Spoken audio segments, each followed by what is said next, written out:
Hey, everybody, we see people coming on. Just want to welcome you on behalf of the SOMM Journal. If you're here for the Vina Cobos webinar, you are in the right place. We still have people signing in, and as soon as we get to critical mass, in a few seconds, we will start our webinar. Thanks for being here.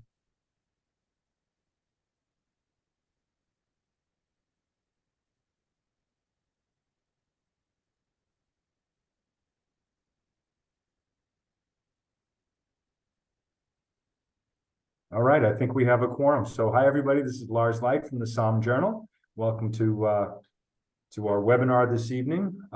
This is also being broadcasted on Facebook Live on the SOMM Journal platform, and you'll also be able to watch a recording of it at sommjournal.com. So welcome very much, and I'm going to start sharing my screen so we can kick right in with our presentation. I swear I can do this.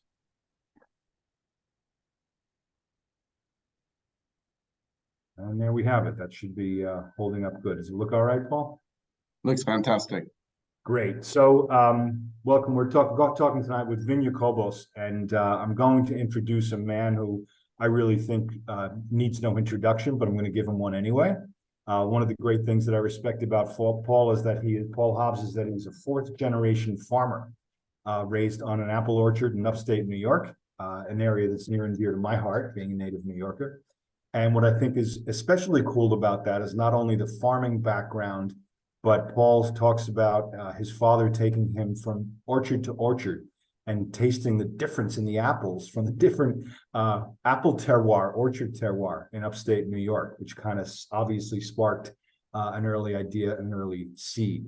Paul went on to get his chemistry degree at Notre Dame. And then again, that wine bug bit him, and he went to UC Davis for his degree in viticulture and enology. And one of the first things he did was he came back to upstate New York and helped his father realize a dream by transplanting or to transforming part of that family orchard to a vineyard. But because of his background in chemistry, Paul has always had a scientific approach, which I think is really cool. There we go. In obviously working very internationally. So international vision, recognized for his legendary status as a pioneer winemaker around the world. And when I say around the world, folks, I really mean around the world. Paul works on 2 harvests a year in 9 different countries. That's a pretty impressive resume there, pretty impressive travel list, I think, too. Your passport must have plenty of stamps on it, Paul. He's known for breaking with tradition as needed, but as we're working with it as needed to forge new paths in his pursuit of excellence.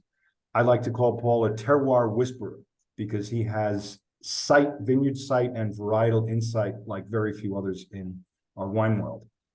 He's known for outstanding quality across the board, stellar reviews. I know the SOMM Journal and tasting panel our reviews have always been consistently wonderful. Our tasting panel and our publisher Meredith May has always been highly impressed by all of the wines across the board. Paul is also a pioneer, especially in Argentina, despite all those other places, which almost deserve all their own webinars. But this one we're focusing on Argentina. And if you attended SOMMCon earlier this year, last month, 2 months ago, now we're in November. We had a great webinar or seminar on Argentina, and I've written it up in my light side column in the SOMM Journal. What's going on in Argentina right now is fascinating. Paul was a big part of that. Your first trip, Paul, was 1988. I remember I was in the industry and starting to look at South American wines in 1988. There wasn't a lot going on. There was sort of this awakening of the giant, sort of started in Chile and then worked its way over to Argentina as well. Argentina has grown in leaps and bounds in both quality and international appeal, especially in the last decade or two. What I love what you did in Argentina, Paul, is that you worked with a lot of the resources you had, old vines, high elevation sites, unique soils, but you just kind of worked with them and brought them up to the quality standards, international quality standards, which is a great view. And I think we can arguably say that you are the man who helped make Malbec what it is today. You introduced the first premium 100% varietally labeled Malbec with Nicholas Catena. And in 1998, you founded Vina Cobos. With that, you have a great vineyard approach. So enough about you.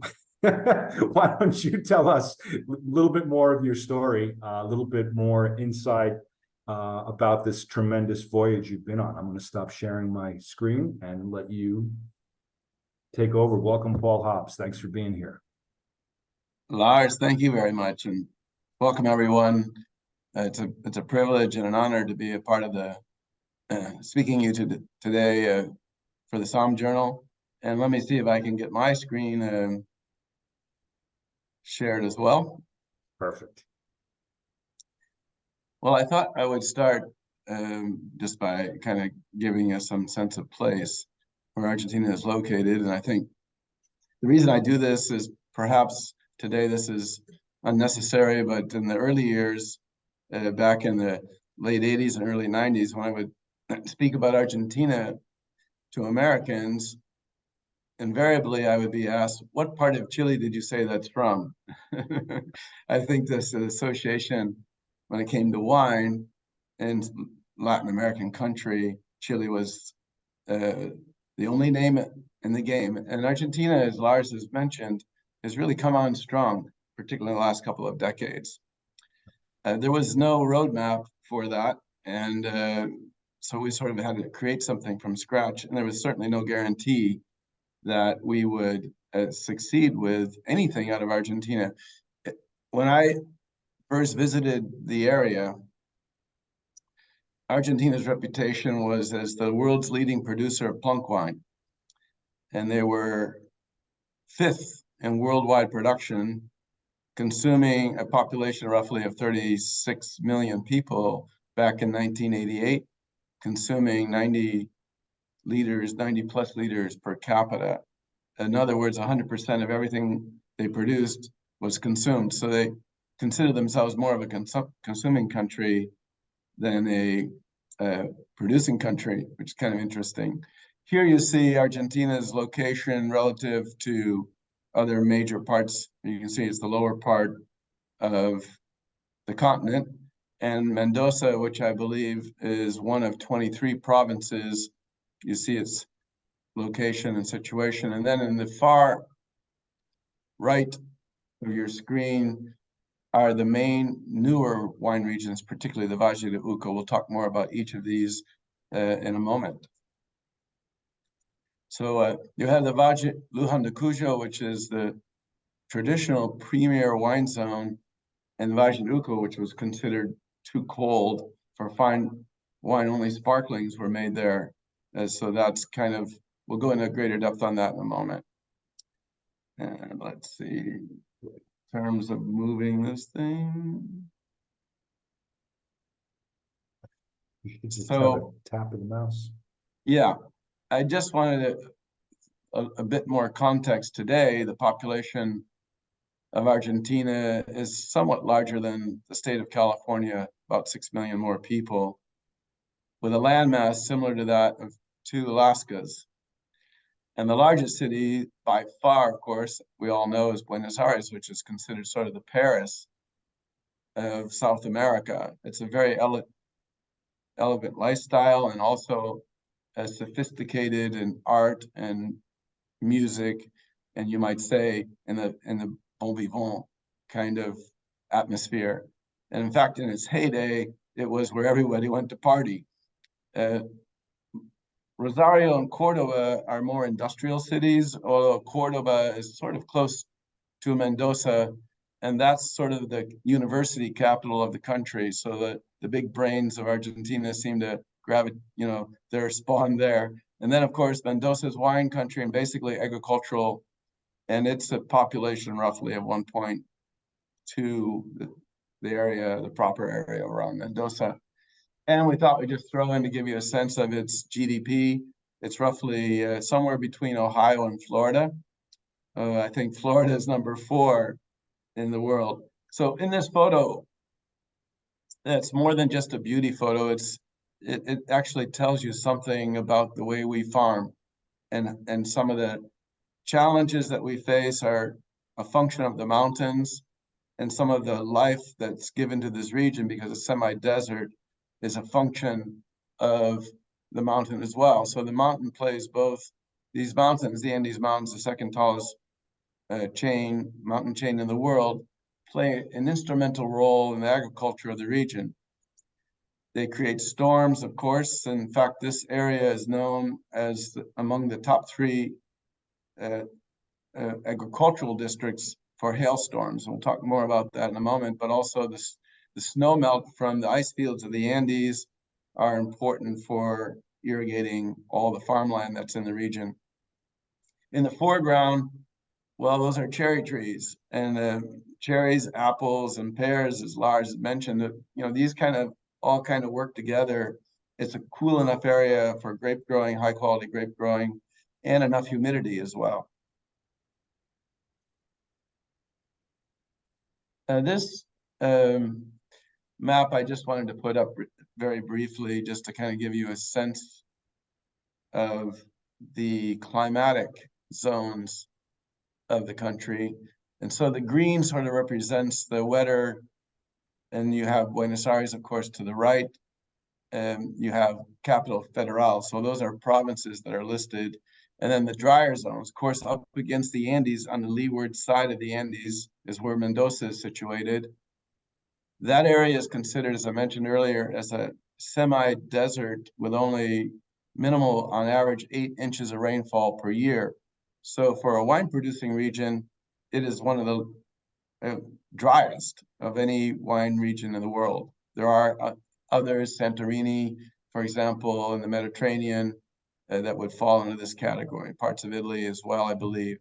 But Mendoza certainly qualifies. In fact, all the wine regions, which are mostly along the spine of the Andes, all the way down to this furthest that's mentioned here, called Chubut province of Chubut below Rio Negro, is where the world's southernmost vineyards are located. And those are the world's coldest vineyards as well.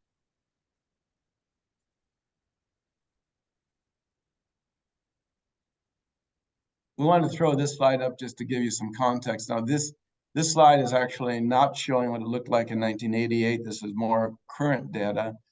Obviously, altitude doesn't change much, so that line stays the same. Square miles, gross miles of acre. Well, anyway, that doesn't change either.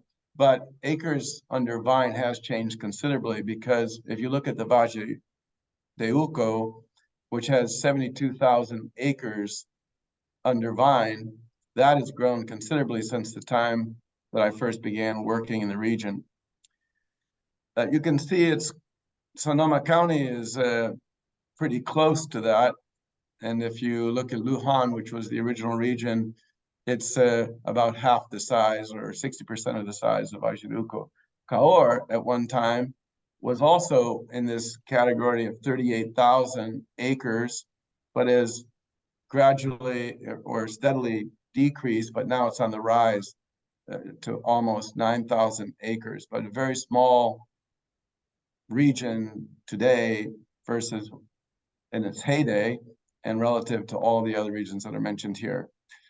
Primary grape varieties, you can see those as well. Clearly, Malbec now is sort of king, but that was not the case when I first started my work in Argentina. We'll talk more about that in a moment. You see that the big difference in rainfall in Argentina is significantly lower than any other region listed here, whether it's in the US, but if we have put in Burgundy or Bordeaux or all the regions of northern Italy, those would be more similar to Sonoma County and Napa and Caor. And that is important for a number of reasons, but mainly because we can farm with extremely low use of organic pesticide. There's very low disease pressure. Temperature and climatic, well, Lujan's a little warmer than the Valle de Uco, but these all fall into basically a very similar temperature range.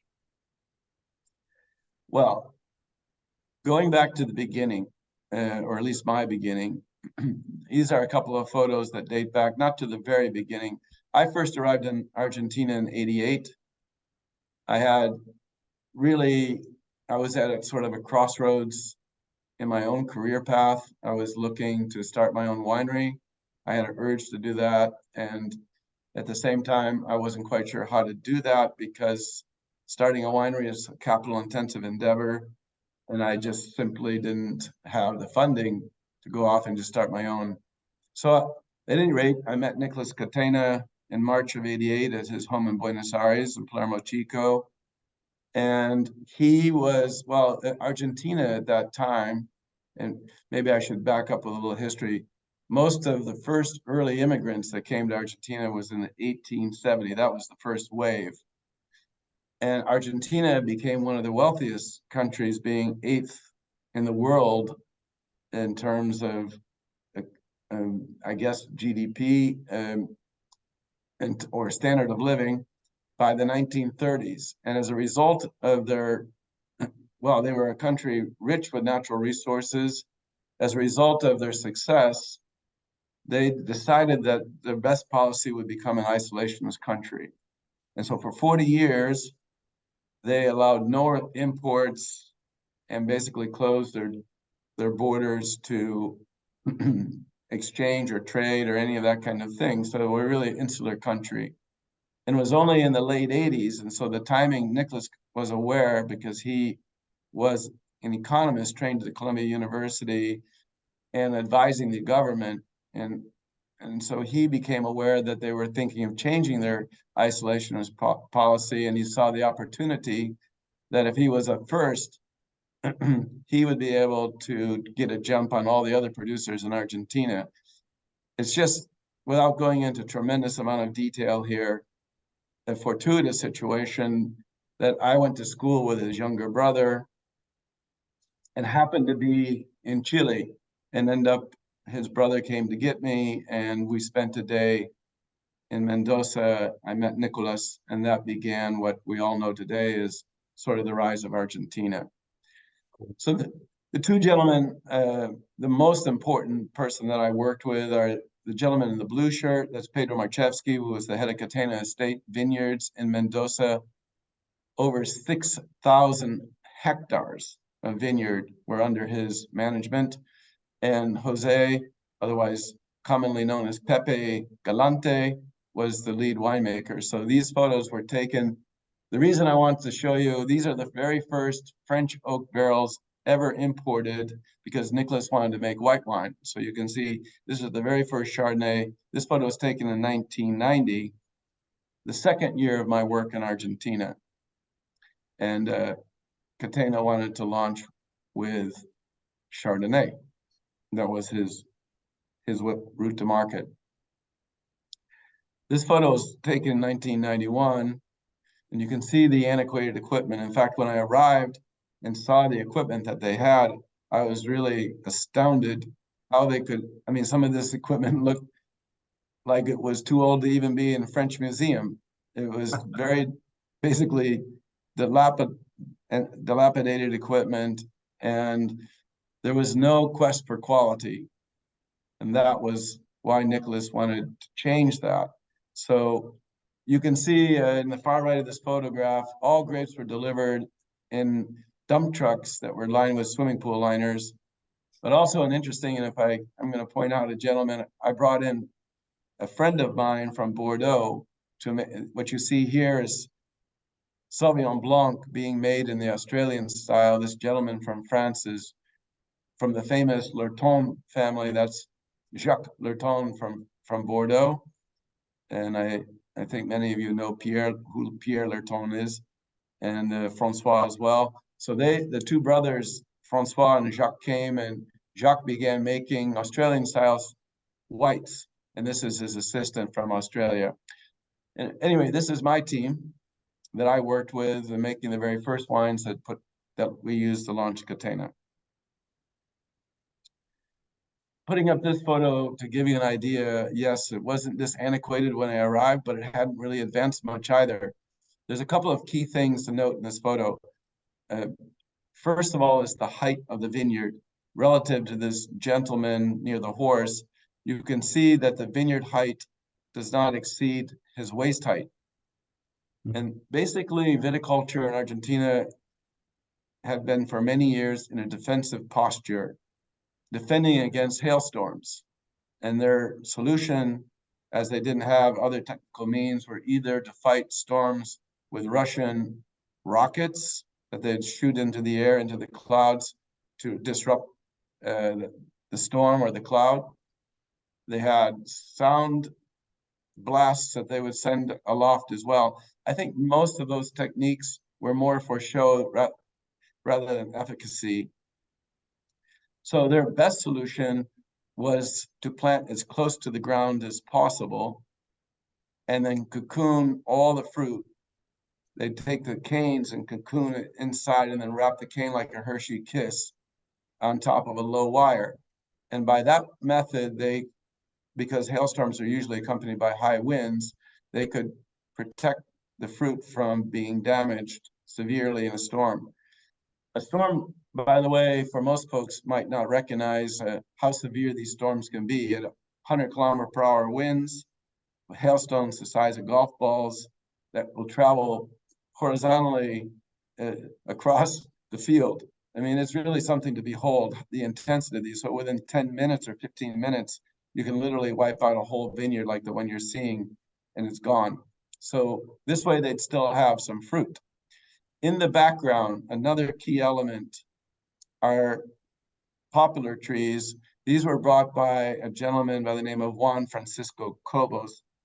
And there's a lot of associations, hence why I named my vineyard Cobos, is in part to honor this gentleman that brought the Alamos trees, as I also created the brand Alamos. So originally we called it Alamos Ridge, and that was the launch vehicle for Malbec.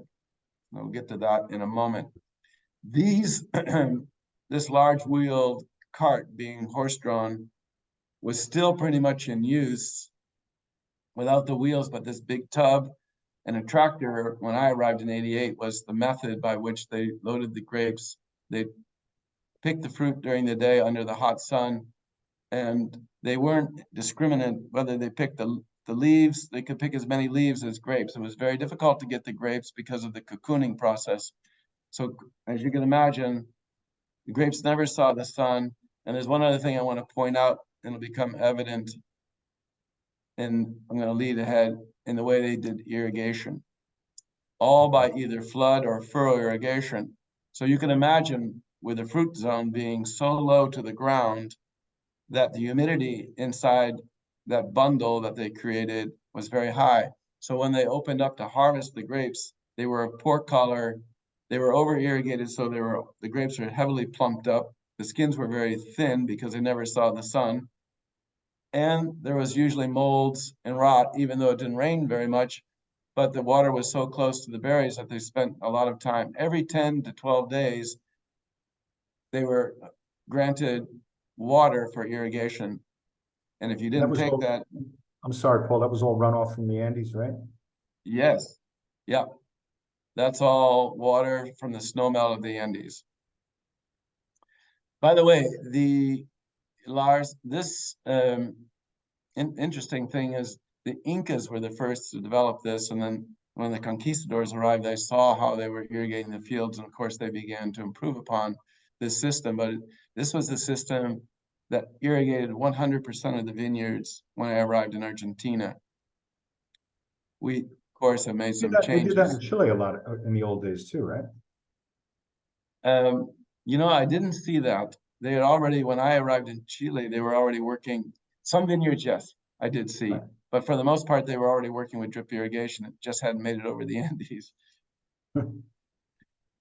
This photo shows a Malbec vineyard that has been basically modernized in terms of its trellis system. So here you have a meter of canopy with a fruit zone about basically 80 centimeters off the ground, but without drip irrigation. And you can see, maybe it's a little difficult to see, but you can see the green berries pre-veraison in this photo. So this was our early attempts to modernize the vineyard. Now we're still working, you see the end post here. That's argol-roble, a very hard wood that comes from the northeastern part of the country up against the Brazilian border. that's not really a sustainable product. And so most vineyards today are being planted with metal stakes, which is superior. This is the Marchiori vineyard, the very first vineyard that I worked with at Vina Cobos. And you can see these irrigation method where you pull out one of these dams and allow the water to trickle in the way this gentleman is farming here. So that's still being practiced today. And in this photo, which would have been taken in August, which I took in August, you see the pre-Cordillera, the pre-Andean mountains, and the frontal range of the Andes. This is Cordon del Plata, the tallest mountain that you can see. Behind this would be Mount Aconcagua. So here you're at 6,500 meters, and behind that is a mountain close to 7,000 meters, Aconcagua. But I wanted you to see this photo mainly because, well, you have the traditional alamos trees, which, by the way, the roots of those trees were used to stabilize the earthen canalways. So those trees not only provided a windbreak and a barrier to the next markers from one piece of property to the next, but they also had a functional aspect of stabilizing waterways. Alamos trees or poplar trees are very thirsty trees. This is the old style vineyard basically over 80 years old at Marchiori. And this is the renovation of that using eucalyptus as an end post. But you can see, of course, raising it so the fruit now is off the ground and the canopies are opened. And this was my big experiment. Could Malbec, the way I saw it grown, the berries were 3 times the size as you see here. And when you began to squeeze it, you could count anywhere between 17 to 20 tears of liquid out of the berry. So it was mostly just water. The beauty of Malbec, I guess, is that it has great hydraulics. It can be very juicy. But if you restrict it, well, you can get a very thick skin, and you see the reddening of, not many, as the sun strikes the rachis, it will turn it red. And that's a classic characteristic. It's similar to Carmenere in that sense. But they had never seen that in Argentina. They never realized that this could happen because they never saw the sun. And we never saw this form of lignification. You can see how the canes now exposed to the sun have lignified, and how beautiful, how thin and long and delicate they were. So this was a very gratifying moment when we achieved this. This would be kind of what our desired Malbec cluster would look like today, and back in the early 90s when I did my first experiments on modifying vineyards. Well, to convince growers to take the risks of opening up their fruit to basically the heavens above in the hailstorms. And essentially in the morning in Argentina, in Mendoza, you'd wake up, look out the window, and you would see it would be cloudless, not a wisp of cloud anywhere. By noon, you'd have a few puffy clouds. By nightfall, you would see 30,000-foot thunderheads, and by late that evening, the storms would hit, and those thunderheads would be over 50,000 feet. And we could talk about all different, even a group of flyers from Fargo, North Dakota came in. They lost their planes, and there no Americans were flying those sorties. They had to go to New Zealand and Australia and Canada to get flyers. But at any rate, there's 2 things we introduced, or I helped introduce, to fight the hailstorms. And this is the net, of course. And one way of deploying it, what I call a butterfly fashion, allows you to actually drive a tractor with some bars on it that raise the net so you can drive and work the field underneath, beneath the net. The other thing, so this really allowed growers to feel much more comfortable in the zones that were especially threatened by hailstorms. And then another thing that I wanted to point out here is something that was never practiced in Argentina, was we introduced the idea of shoot thinning. So here, the reason that you see all this litter on the ground, this green litter, is the fact that we are now thinning the vineyard. This would be the early 90s, 93, 94, so that each cluster would have its own space and could ripen properly in the sun. We found some other advantages with the net. It actually reduced the amount of sunlight at the high elevations that we are. This vineyard that you're seeing in this photo is about 1,000 meters of elevation, but we began planting at higher elevation. And the net actually was essential in kind of reducing anywhere between 15 and 20% of the radiation into the vine area. So the net had that advantage. I turn to this slide so that you can get a quick sense of kind of the lay of the land. And of course, to the left, Mendoza is dominated by the Andes Mountains, and then there's valleys, and as you move, and so that would be to the left and to the west toward Chile. Then you have, that's about a third of the landmass of the province. And then you see in the north, the city of Mendoza, which I mentioned is roughly 1.2 million. Most of the viticulture when I arrived was out in this area to the right, Junín and Rivadavia. And that's where 80% of viticulture in Mendoza, but it was all low-end viticulture, mainly making wines that were less than you could buy in the marketplace for less than $1 per liter. And it's frankly cheaper than Coca-Cola in the late 1980s when I was first arriving in this area.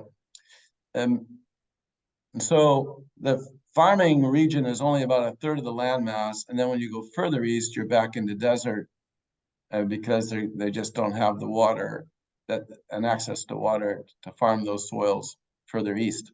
So about a third of the province of Mendoza is arable land.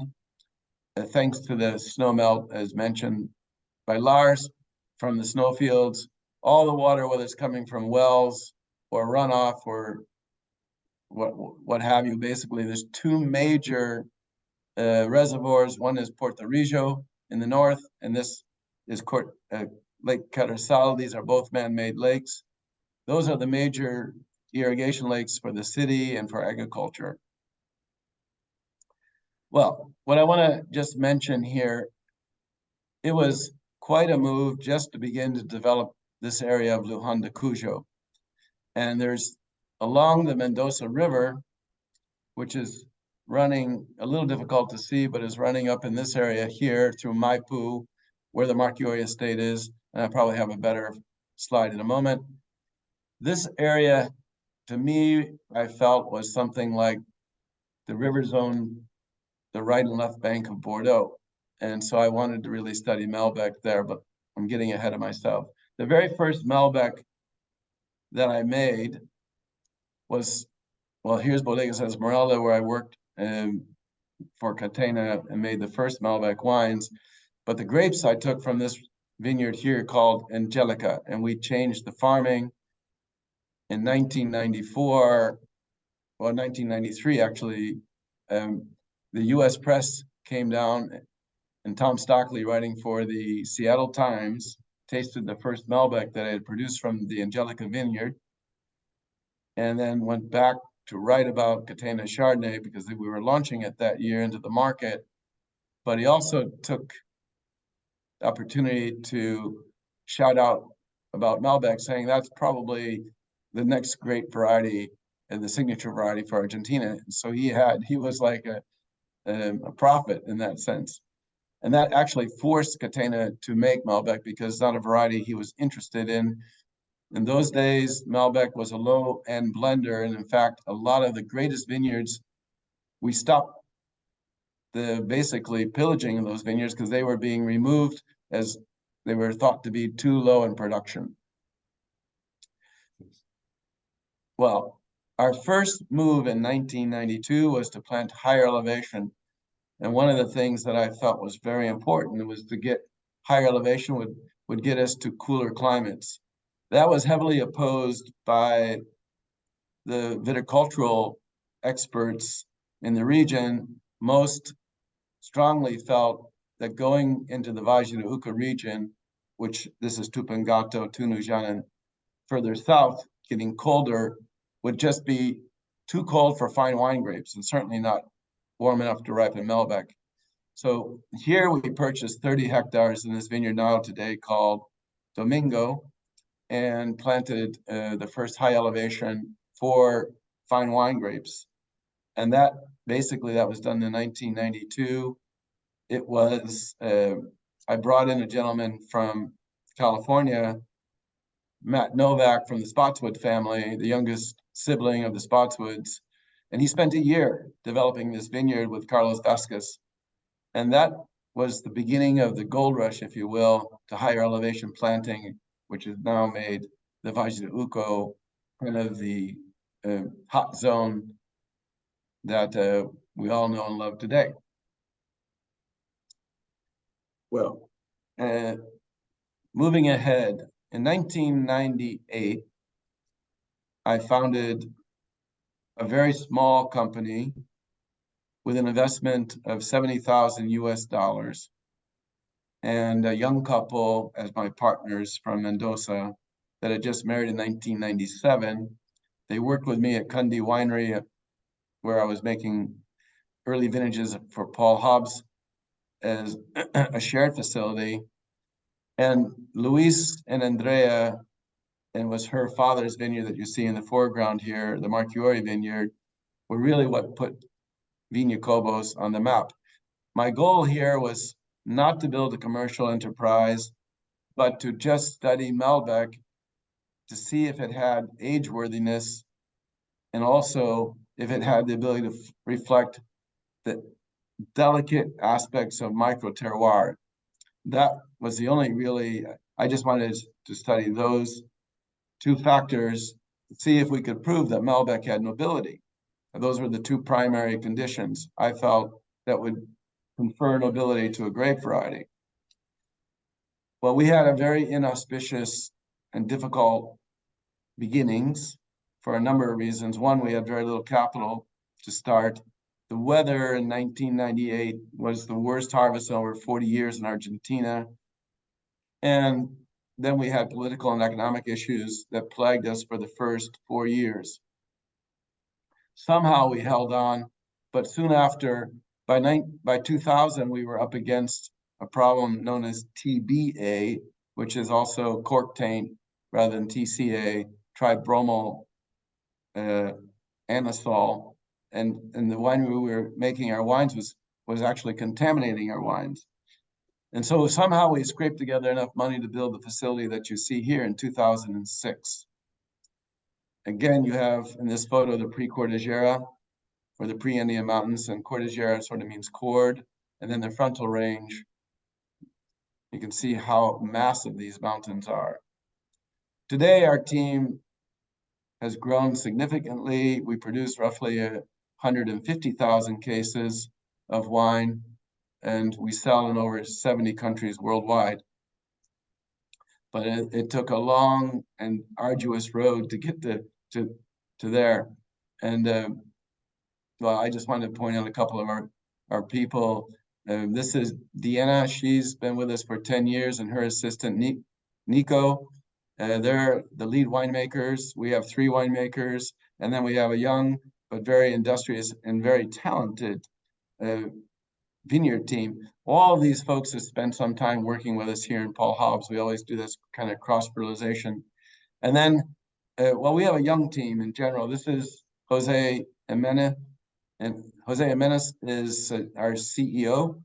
He's a whopping 36 years old. And then Carlos de Carlos, who has great experience with Erasmus and Senia and the Chadwick family. He's based in Santiago de Chile. So those are just one of some of the key players, introduce you to some of our key players in case you come to visit us. But then, of course, this is our lineup of wines, which, by the way, starting with a business plan in Argentina is something like having a budget in Argentina. Is meaningless. So it was very different and kind of shocking. Is what's the point of building a budget? Because if tomorrow you can tear it up and build another one. You can spend all your time doing budgets for nothing. But we never really, I only intended to make this top wine called Cobos, which we now sell on La Place de Bordeaux. And that was it. I mean, as I mentioned, I just really wanted to focus on doing a terroir study and seeing how Malbec would respond to that. But because of the challenging vintages that I mentioned earlier, this group here came to be Felino, Cocodrilo, and Bramare. Bramare, of course, is a name that we took from the book Under the Tuscan Sun. And the word, as explained in the book and the movie, it means to yearn for. And also it's an Etruscan word that has significance to the Marchiori family. And we wanted to pay homage to Nico Marchiori. So we just felt this word described, how we pulled ourselves up by our bootstraps and hung on to finally survive as a winery. We call this our core group today, and then sort of our luxury group of wines. I do want to mention that vinculum is something new, and this is to honor our growers, because what we did in Argentina was really something unique with growers. Most growers were paid by the big wineries, and there's only really a handful. Catena is obviously one of them, the one probably best known internationally as well.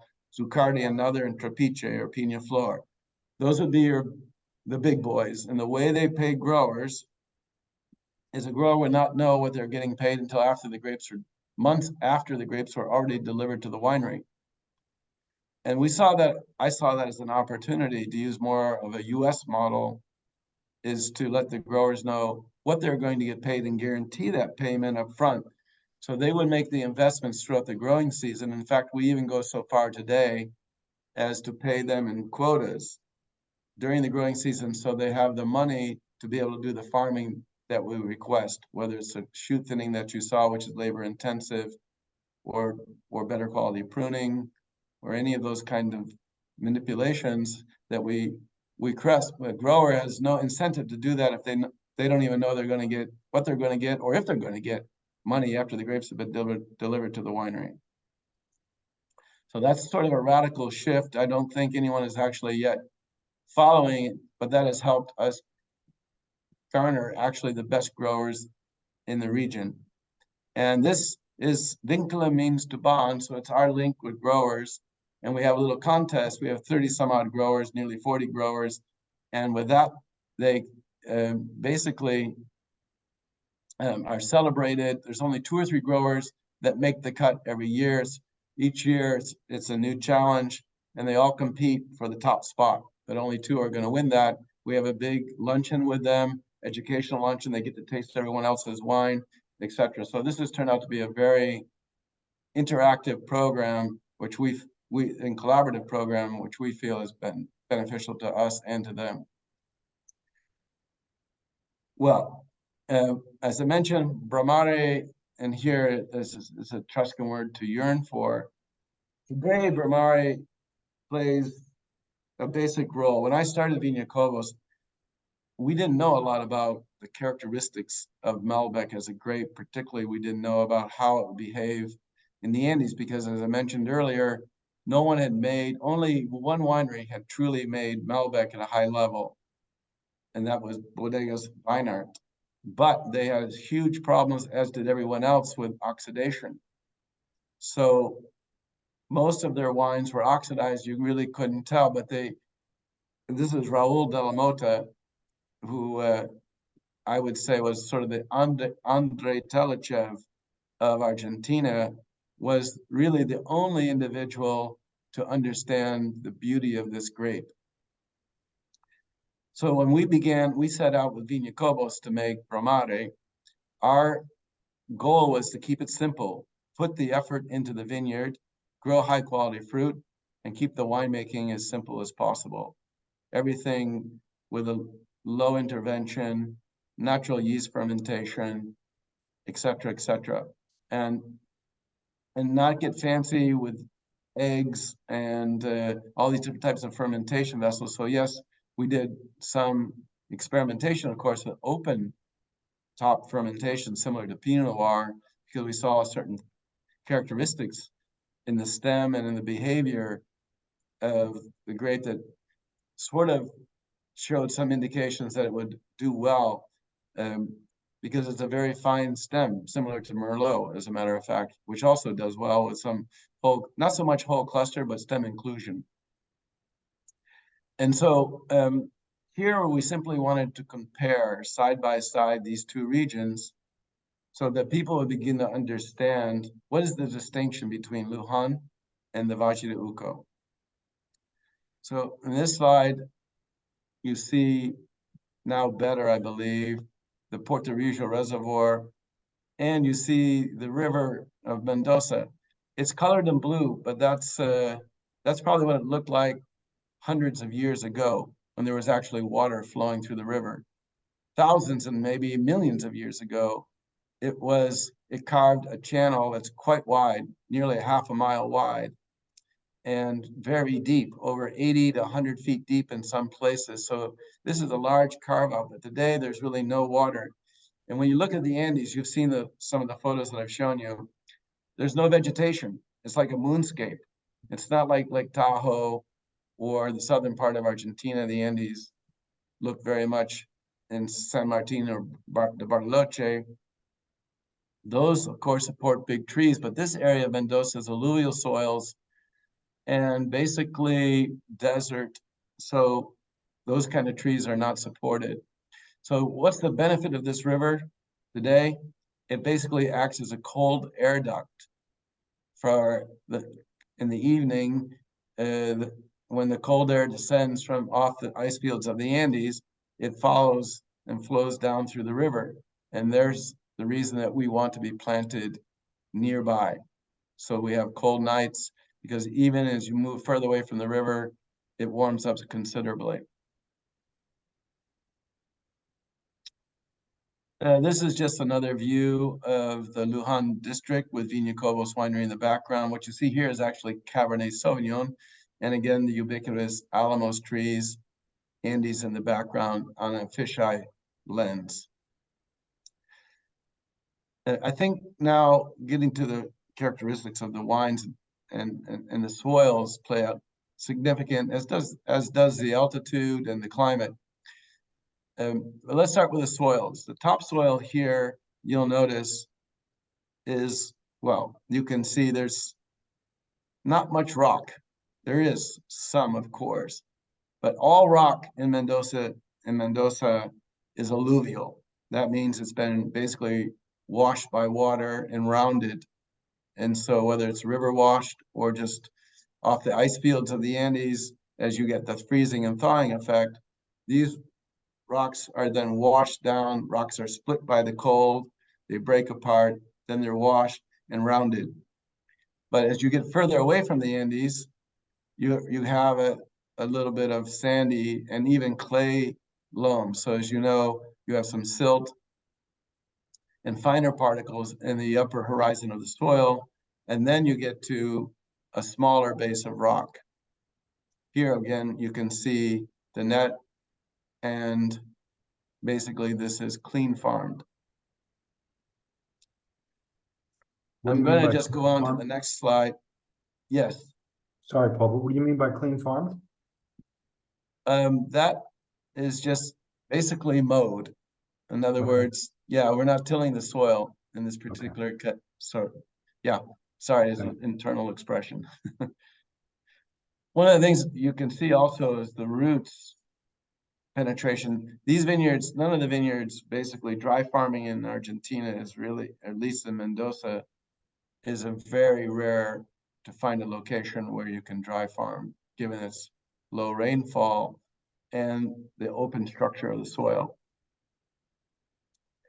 I'm going to jump this slide and go to the Valle de Uco, and then I'm going to come back and pull this together. So here we have two major vineyards. We're mostly located in Lujan with Singaretti and Villa Bastilla, and that is where I harvested the very first Chardonnay for the blend that was used to launch Catena.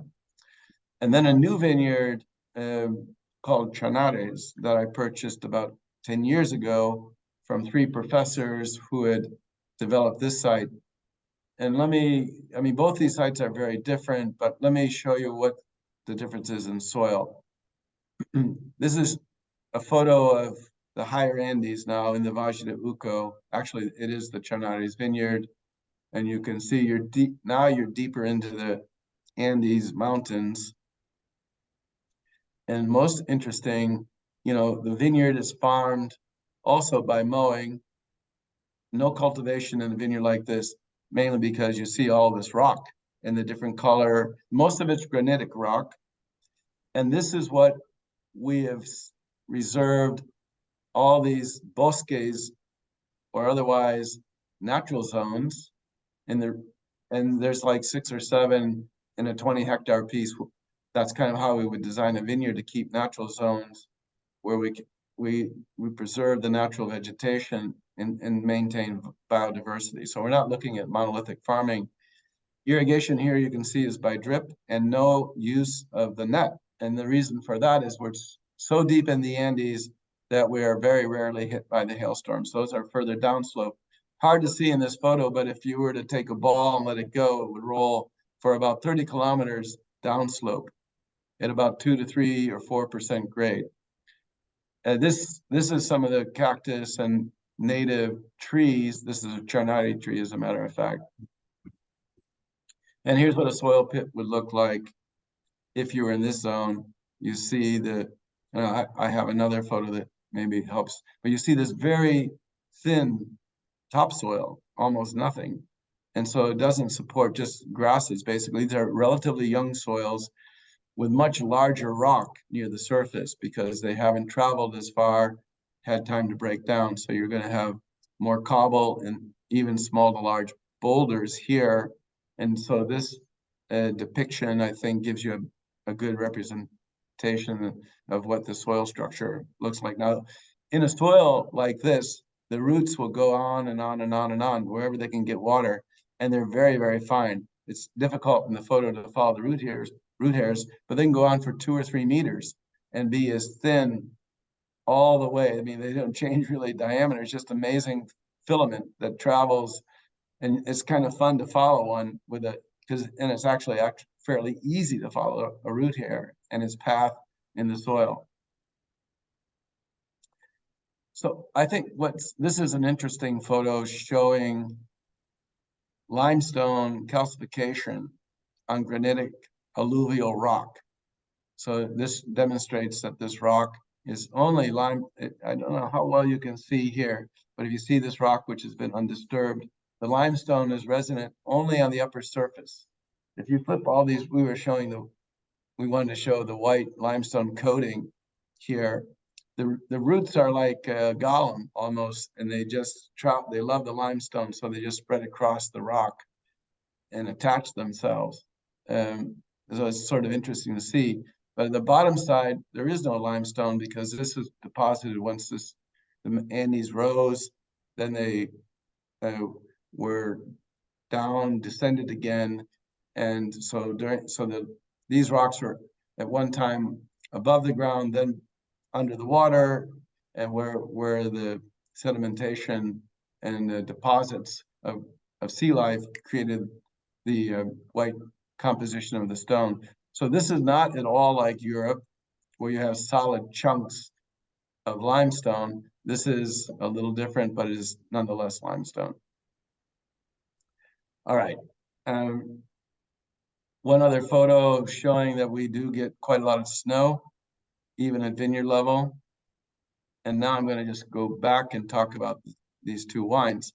Unfortunately, I guess I'm drinking, maybe Lars, you're with me. I don't know if you have these wines, but let's talk about the difference. And maybe, in fact, perhaps the last slide, this just gives you roughly the amount of time we spend in barrels, the percent new oak. I'm more than happy to talk about. We do not fine our wines, and we only do, for the most part, indigenous yeast fermentations. But we do filter from time to time, but the filtration is extremely light. That's all to preserve the all the natural goodness from this low impact form of farming that we do. So Valle de Uco, of course, being colder and higher elevation. Well, the higher elevation means more radiation from the sun.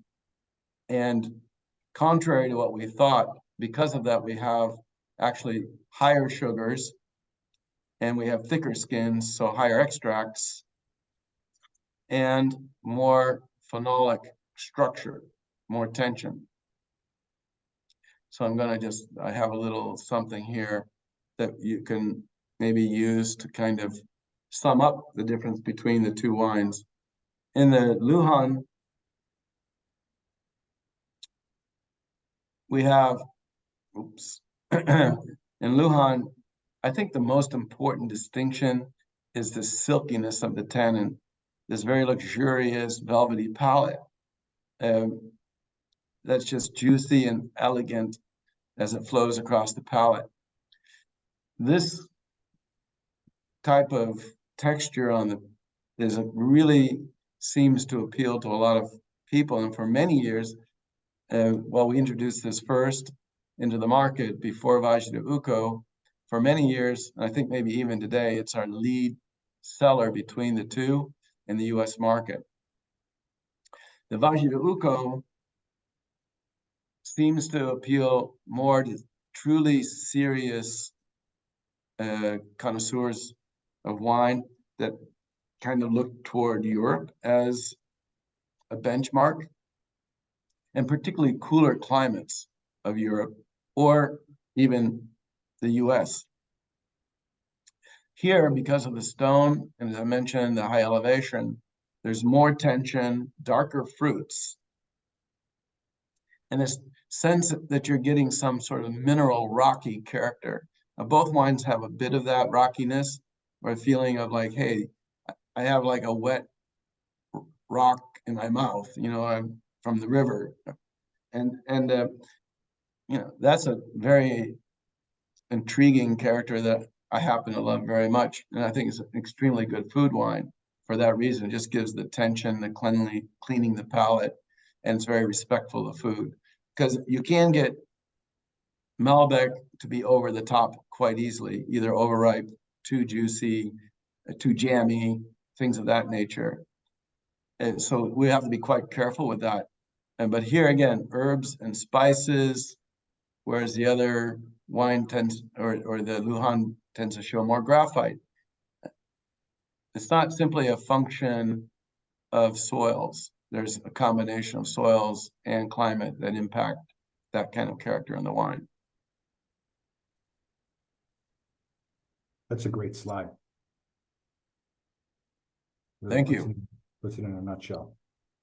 Yeah. Thank you. So those are the kind of like, as you say, Lars, it's sort of in a nutshell, kind of the main distinctions between these two regions. A little warmer in Lujan, and the temperature difference, a little more acidity as well in the Valle de Uco. So I think that's it in terms of my slides. Let me check for sure. Absolutely. Yeah. So thank you very much, everyone. Thank you, Paul. I have a couple of questions for you, and I know there's one question in the Q&A, and we're kind of tight on time. We've taken everybody's hours worth of patience, but if you have any other questions, please throw them up in the Q&A. In the meantime, I'm going to defer to another Paul Markovitz, who has put up in here asking about the rocks. Talking about the deposits of lime on the rocks, suggesting either a marine sea incursion or at some point, or dissolving of lime in the Andes and high calcium levels in a lake bed. Do you have an idea of when and how this occurred? I've heard, but I've done some reading. It's about 60 million years ago. Okay. And it was, a sea incursion when the Andes rose a little over 60,000 million years ago, and then the Andes rose. I believe that's about the timing. Makes sense to me.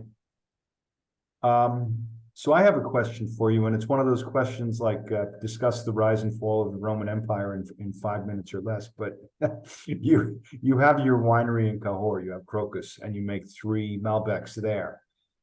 Can you and I know we're here to talk about Cobos, can you sum up some of the major differences between working with Malbec in the old world versus the new world? Yeah, the old world threw some curveballs I didn't expect. I think partly, I felt they would be more advanced than they were. So the big question initially was, well, why are the wines from the core region so maliciously tannic? And Yeah. There was like all this conversation, but it didn't seem like anyone really knew. So I made my first visit there in 2009 and tried to sort that out for myself. And some people would say, well, it's just too cold. I didn't realize that the winemakers of Cahors in that particular time were heavily over extracting until I went to an event where they called Malbec Days. And I was there I don't know, X number of years ago, and talking to the winemakers, asking them about the tannin. And they said, well, no, we love to extract. We never stop. It's just keep going and going and going. So they had no concept like the Japanese tea ceremony. It's just more is better. That was part of the problem. And then the other major problem was sanitation. Bacterial issues, just general sanitation was very poor. Not so much oxidation, but sanitation across the board. And then farming, well, it'd be quite a poor area, so farming was at a low state. But what they had was soil. Very similar. I mean, my first comment was that these soils remind me of Burgundy. And then as we dug down deeper, we found out there's a reason for that. They were formed during the same period and during the Jurassic period. And the soils there are very much Burgundian with red clays, higher in iron content, and also in terms of soils, I would say it's one of the most interesting regions I've ever visited. Very cool. You can, whenever you're ready, you can go ahead and stop sharing your screen. My next question for you is on irrigation, talking about the old flood irrigation, which basically, if I understood correct, they would flood the vineyards every 10 days, whether they needed it or not. What is your overall philosophy now? And frankly, how has that changed over the last 20 years with climate change? Yes, well, we've had good snows this past winter, but it's been 20 years of decreased ice fields, decreased snow fall.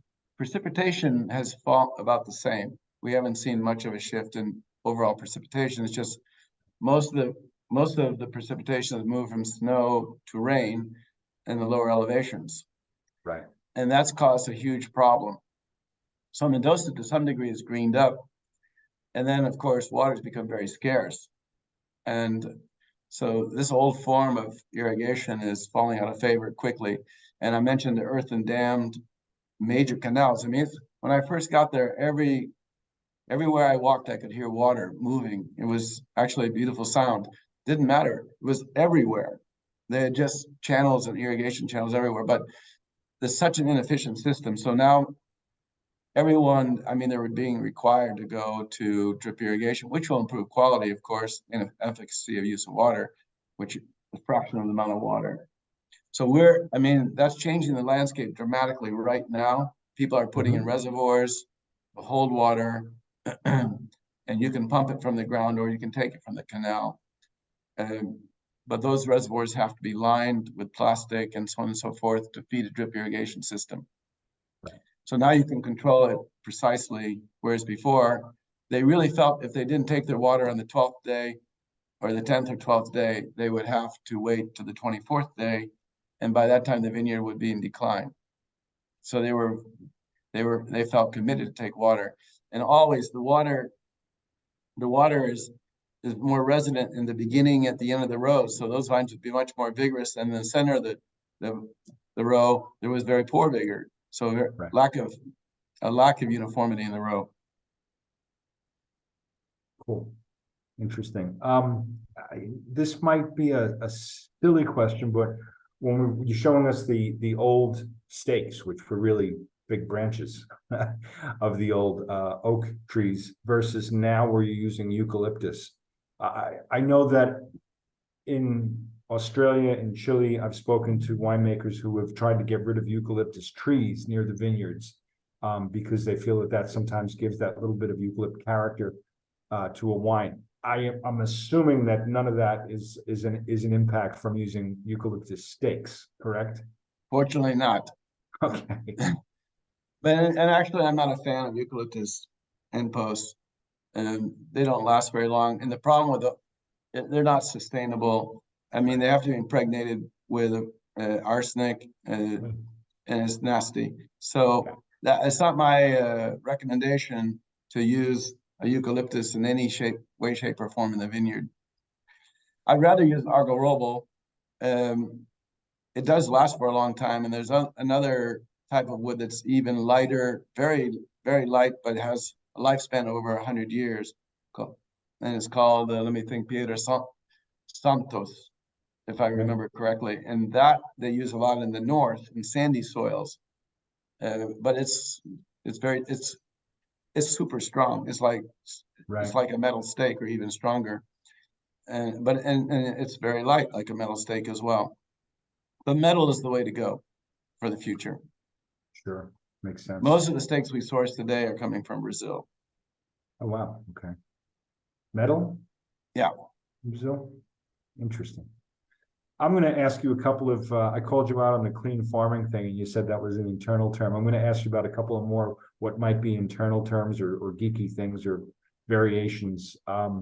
You talked about shoot thinning, which is obviously different than pruning. One of my understandings about Argentina, even as late as the 1990s, was that a lot of producers were not just doing some basic pruning. Was that the case, and has that changed a lot? And what's your approach now to pruning in Canada? It's changed considerably, Lars. And they were pruning, but it was what I would call dirty pruning. And it seemed to have it sort of reminded me, it wasn't as bad as what I found when I got to Armenia, for example. That was like, just spaghetti.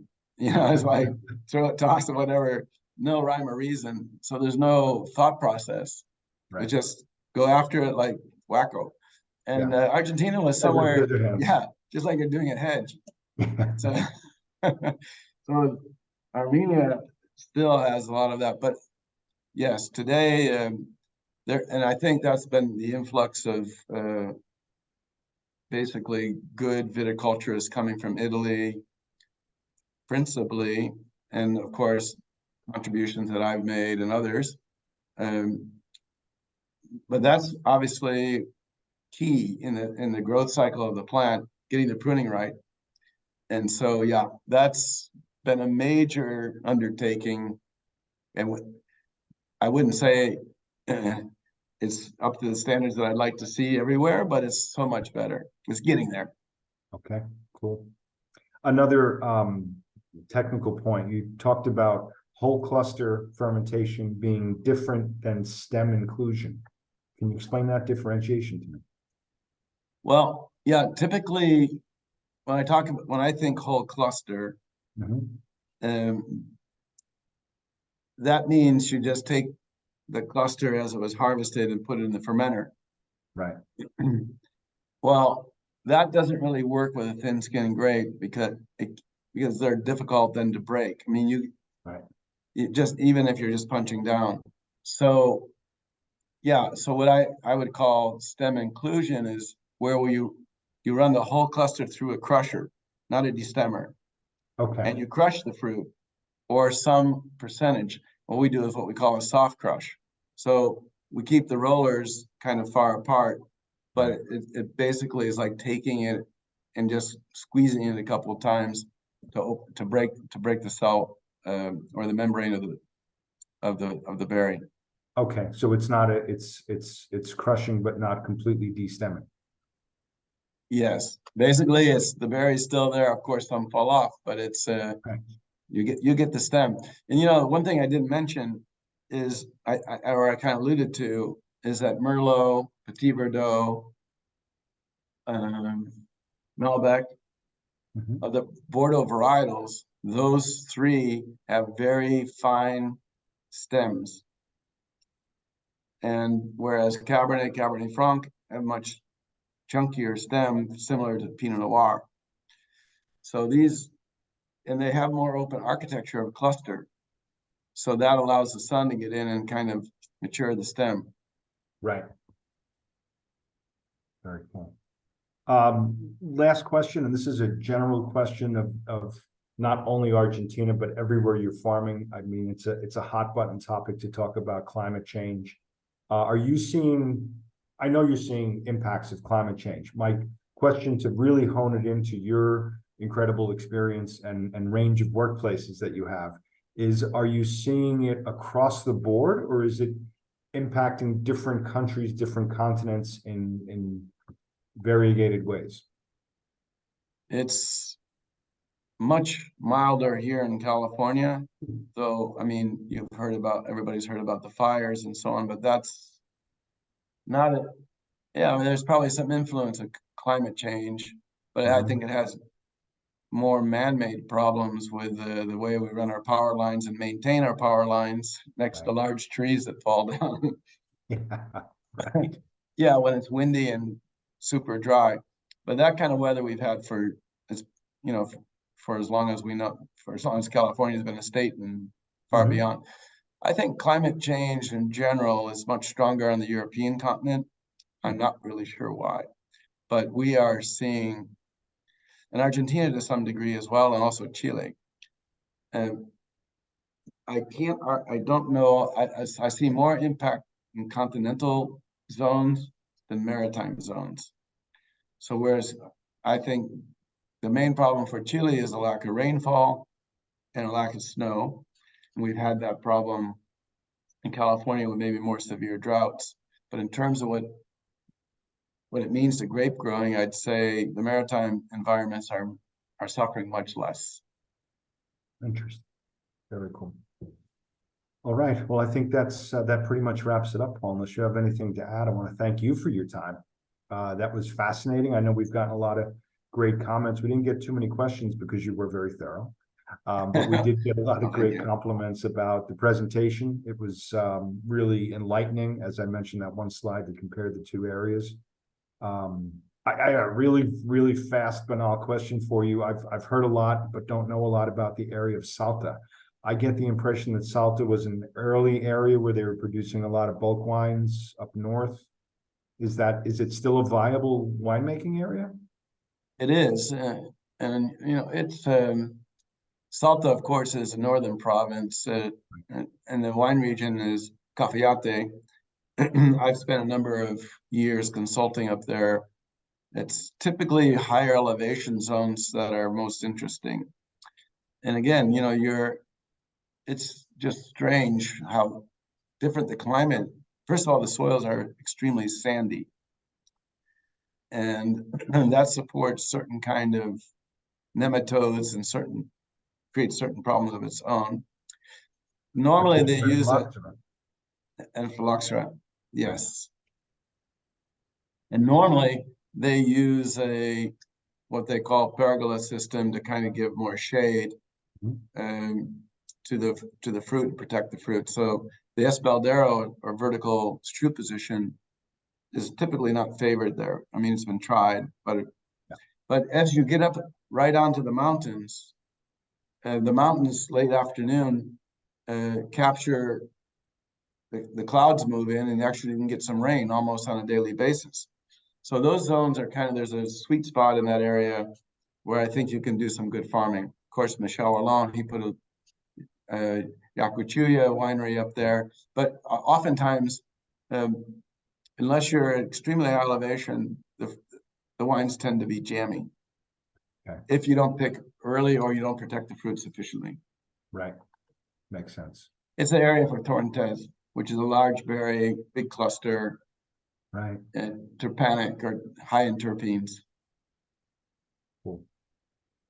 Very cool. All right.